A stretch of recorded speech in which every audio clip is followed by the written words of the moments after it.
How to add blur in Capcut. Hi guys, in this video I'll show you how you can add blur in your Capcut. So let's get started. So first things first, open up your Capcut, add in the video that you want in the timeline, and we want to duplicate this.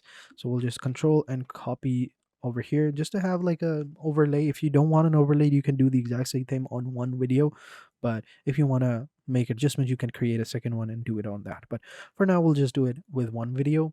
Next, what you want to do is you want to come over here onto the effect section, and underneath effect, you will find the lens, and in lens, you will find the blur one. So as of right now, blur is available over here, but maybe in some other update, they'll move it, but who knows.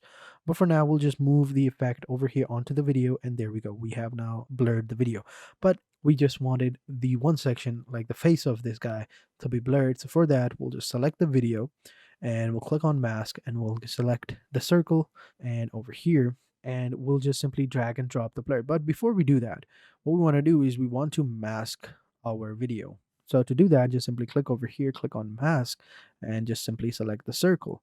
And as you can see, there is no background. That is why we wanted to have a duplicated photo so that we can add that video on top of that. So for now, we'll just remove the masks from the bottom, and there you go. Now you have two videos. The mask is going to be on top of this one, and there is not going to be no effects on the bottom. So now if we click on the mask, you can see it's just over there. Now we just simply add the blur effect, and now only his face is blurred. So if you come back over here, video plays, and that is how you add a specific blur to a specific object in CapCut. So thank you guys for watching, and till next time, take care and goodbye.